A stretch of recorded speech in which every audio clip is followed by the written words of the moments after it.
François Bayrou est une figure centrale de la vie politique française depuis des décennies. Vous le connaissez sûrement. Il est le président du mouvement démocrate, le MoDem. C'est un parti centriste. Son positionnement est donc au milieu de l'échiquier politique. Il n'est ni de droite, ni de gauche. Historiquement, il a souvent joué un rôle clé. Il a été plusieurs fois ministre, notamment de l'Éducation nationale. Il est aussi candidat à l'élection présidentielle à plusieurs reprises. Sa carrière est marquée par une volonté de dépasser les clivages traditionnels. Il défend une troisième voie. Son rôle actuel est stratégique. Depuis 2017, François Bayrou est un allié majeur du président Emmanuel Macron. Son parti, le MoDem, fait partie de la majorité présidentielle. C'est un soutien important à l'Assemblée nationale. Il apporte des voix cruciales pour faire passer les lois. Récemment, il a été nommé Premier ministre. C'est une promotion très importante. Elle visait à renforcer l'aile centriste du gouvernement. Mais cette nomination a aussi créé des tensions.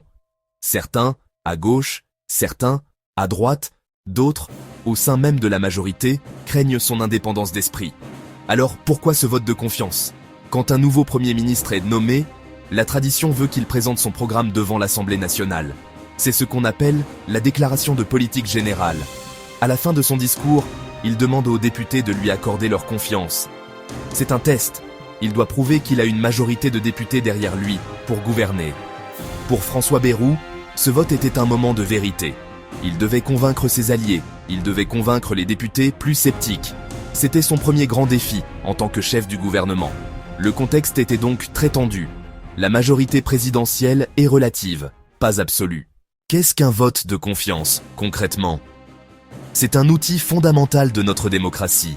Il est prévu par l'article 49, alinéa 1 de la Constitution de la Ve République. Cet article permet au Premier ministre d'engager la responsabilité de son gouvernement devant l'Assemblée nationale.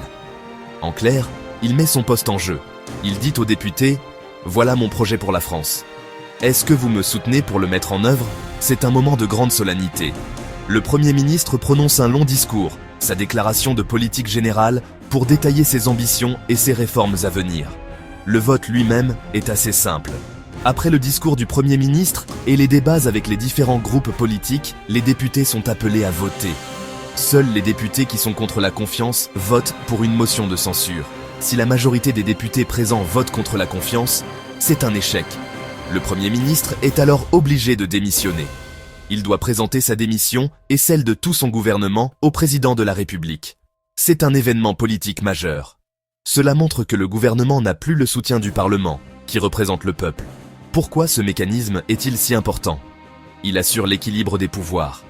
En France, le gouvernement ne peut pas gouverner sans le soutien de l'Assemblée nationale. C'est le principe du régime parlementaire. Le vote de confiance est la preuve de ce lien. Il oblige le gouvernement à avoir une majorité claire et solide. S'il ne l'a pas, il ne peut pas agir efficacement. Ce vote est donc un baromètre de la santé politique du pays. Un vote de confiance réussi donne une forte légitimité au gouvernement. Un échec, au contraire, ouvre une période de grande incertitude et de crise politique. Alors, que s'est-il passé pour François Bayrou? Pourquoi n'a-t-il pas obtenu la confiance?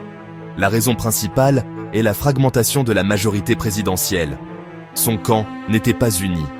Une partie de l'aile droite de la majorité, issue du parti Les Républicains mais ralliée à Emmanuel Macron, n'a pas apprécié sa nomination. Ils le jugent trop centriste, voire trop à gauche sur certaines questions de société. Ils ont vu sa nomination comme une provocation. Ces députés ont donc décidé de ne pas voter la confiance. Ils n'ont pas voté contre, mais leur abstention a suffi à faire basculer le résultat. Les oppositions ont, sans surprise, voté massivement contre.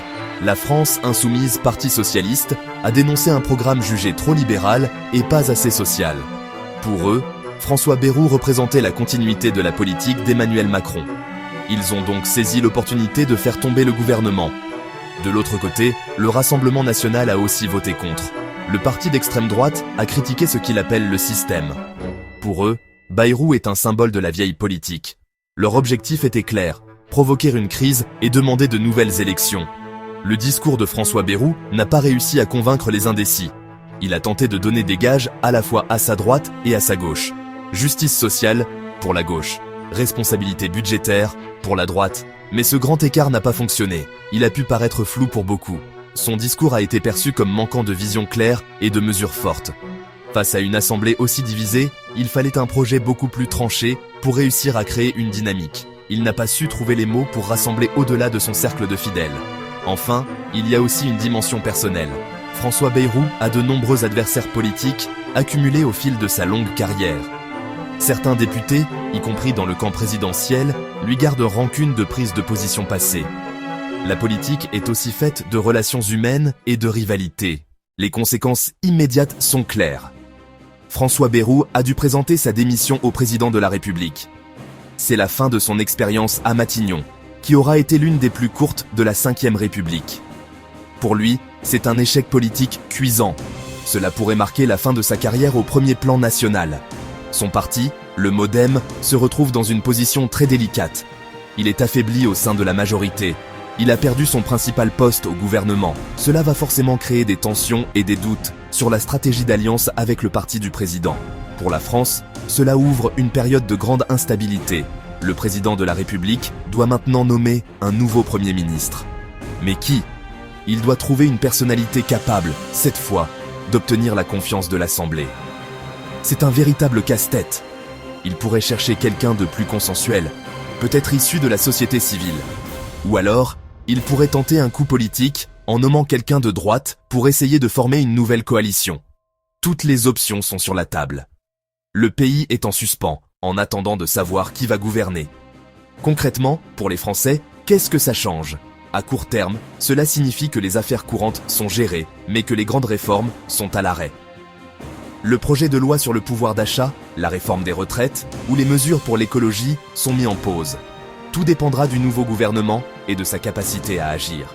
Cette incertitude politique peut aussi avoir des conséquences économiques. Les marchés financiers n'aiment pas l'instabilité. Cela peut freiner les investissements et fragiliser l'économie. C'est donc la vie quotidienne de millions de personnes qui est indirectement affectée par cette crise au sommet de l'État.